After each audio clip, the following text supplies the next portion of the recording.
Mu State of the Nation address, Museveni gye yakola on the 31st, yavaayo n'ayogera ebitakwatagana. Nze byempita ebitagwanagana ku Kyagulanyi.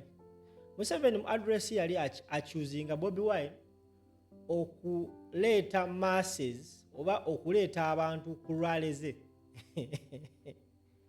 Ekintu kye nawulidde n'enseka. Era weyabadde awa address ye nga ebigambo byayogera asoma bisome. Kyandetedde okulowooza nti bambe musajja wattu kirabika ebigambo by'alina okusoma n'okugamba abantu bamuwandiikira biwandiikire, ye ayina kusoma busomi kiri ku lupapula nga tamaze kukola research as a person.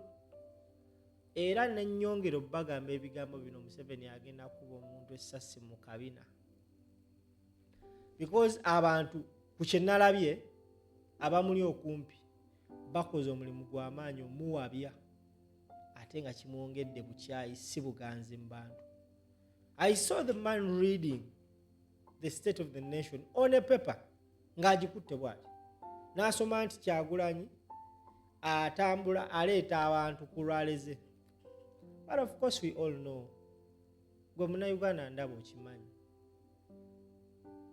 statement eno yagezezaako kutambula ku mikutu wabula ate enkeera which was yesterday Robert Kyagulanyi Ssentamu Bobi Wine naye yagenzi yavuddeyo n'ayogerako eri eggwanga mu lukuŋŋaana lw'abannamawulire olwabadde e Kavule ku kitebe kya National Unity Platform. Era wano era yabuuziddwa abannamawulire ku nsonga Museveni oba ku accusations Museveni ze yamukozeeko. Bw'ati bwe yayanukudde ensonga eyo. Listen, share, subscribe and leave a comment in the comment section. About arresting your supporters in Mbarara, that you and the entire NUP members transport supporters from different places to other places. What would be your take on that? Thank you very much. Maybe before I answer your question, allow me to reiterate the last part of my message in English. I want to once again encourage fellow Ugandans not only to defend those that are being attacked for holding the national flag in high regard and having it in their businesses, but I encourage you, if you see somebody's shop and you see that person is a patriotic Ugandan flying the national flag proudly in their business, flying the national flag proudly in their business, on their border, support them. Let this flag be something that brings us together even more. Make them feel proud of having the national flag. Now to respond to your question, General Museveni yesterday said that we transport our crowds with us. It's interesting, but again, I don't look at General Museveni with anger. I look at him with pity. We must all understand to be kind. I know that Curtis of his age is being fed by false intelligence. But I also know that Museveni is a chronicle liar. Now here is a man accusing us of the things that he actually does. You all know that he ferries crowds, and when he can't ferry them, he orders school head teachers, primary or secondary, to forcefully bring the pupils or students in his rally venues and dress them in yellow t-shirts. You've seen that everywhere. And even when they go there, they're not allowed to leave, not even for a short call, because he has to posture. You also know that the police and military has been closing roads on us, and where we've been allowed to pass, not more than 5 cars are always allowed to pass. So how are we transporting crowds? You notice that the police and military, even when we are moving in the dusty roads where they allow us to pass, they always stop borders from following us. You have been following. Every roadblock is meant to stop supporters, borders, who we don't even know where they're coming from, but they are joining us as a show of solidarity. They stop them in order to deny us crowds. But because he knows everywhere we reach, there are crowds of people that are yearning for a message of a new Uganda. So, like I said earlier, I don't want to be in the business of exchanging accusations with General Museveni. In our culture, we are taught to respect elders even when they don't respect themselves. Thank you. Thank you. My name is Ramzan here. I work with NBS TV. I have just two questions. You have encouraged Ugandans to stand up and vote overwhelmingly. I would like to have your take, the general assessment of the Electoral Commission's preparedness as we count days to the voting day. And the second question is about the rampant denominations by the Electoral Commission. What do you make of that? You know, how it is affecting the party? Looks like it's not about to stop. Just later. Thank you very much. First and foremost, the Electoral Commission is not independent. The Electoral Commission has descended into the arena. Started with the chairperson of the Electoral Commission coming out to attack our theme of this vote, protest vote, illegally and immorally. That showed that the Electoral Commission chairperson has a side. But again, he has gone ahead to ignore his mandate of being in charge of the election. The Electoral Commission is not in charge of this election. You have seen Museveni's son, Muhoozi, who heads the military, appointing himself as the spokesperson of the Electoral Commission. So just like in 1980, the 2026 election has been largely taken over by the military, but by the strong will of the people, we shall persevere. So about the readiness of Mr. Byabakama, that is his question to answer. But we say he is not to be trusted, the Electoral Commission is not to be trusted, but good enough, Article 1 of the Constitution places all power in the hands of the people of Uganda. About the rampant denomination of our people, that again goes further to show not only the illegal behavior of the Electoral Commission, but the bias. You have seen our brother Honorable Walukaga Mathias denominated. Even when the High Council, the Council for Higher Education, clearly indicated that he possessed the minimum qualification. But the one Rwashande, who stopped probably in P2, has not been denominated.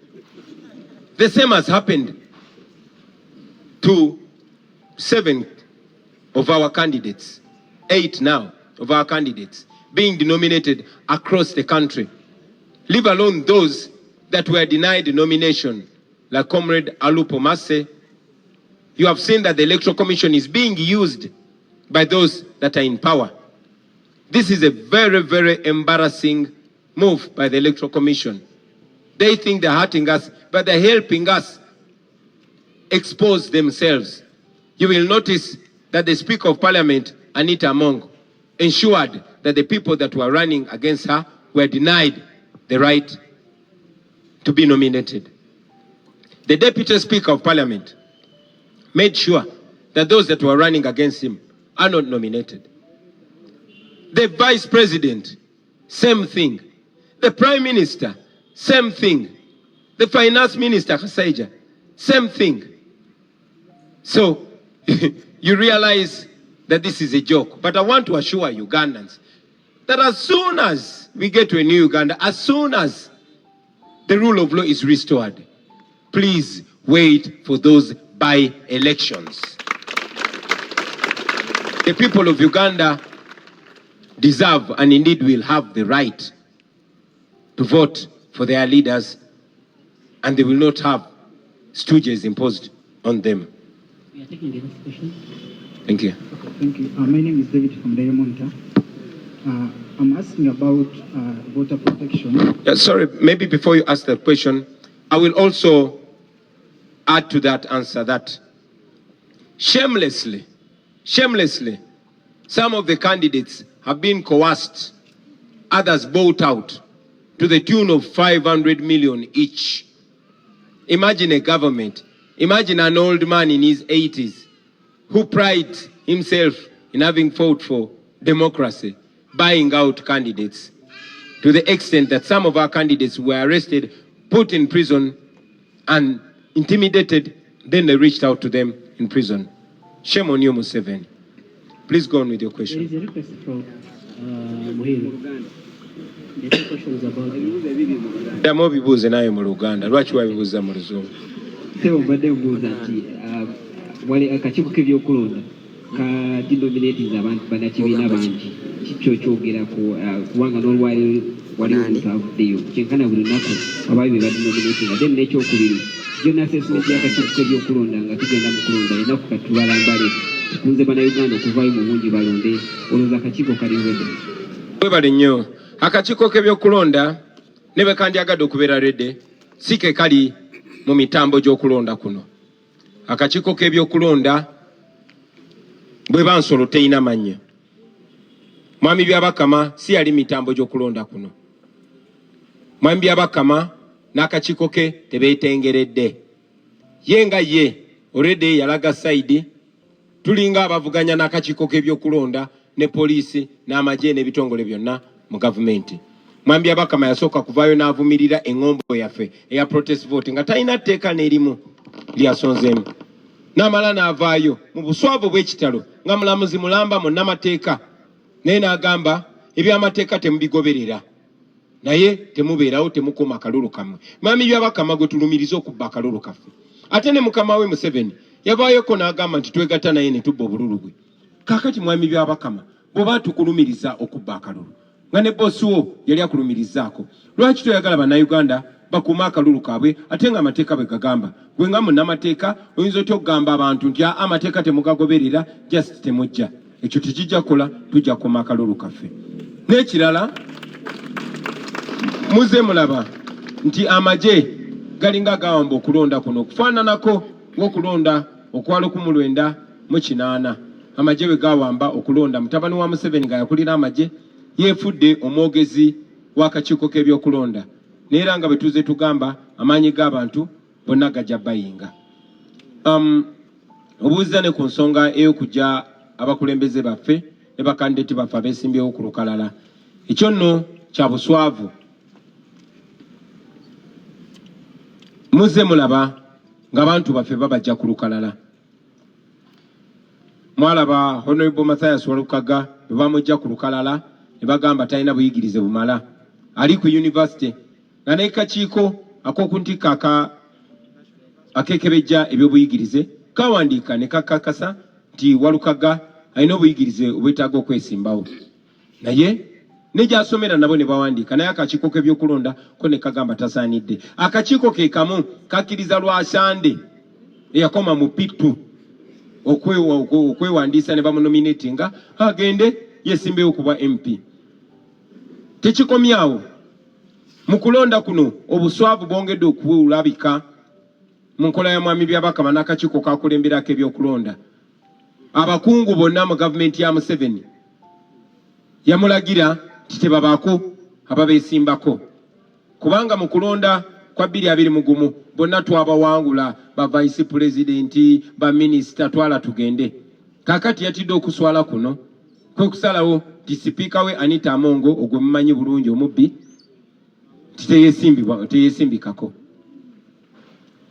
N'asalawo nti vice president we Jessica Lupo teyesimbibwako era abaali babeesimbyeko ne babagaana okwesimbawo. Nti prime minister we Nabbanja gwe mumanyi obulungi nti naye talina kwesimbibwako. Nti minisita we ow'ebyensimbi ne deputy speaker tebalina kwesimbibwako. Speaker tebalina kwesimbibwako.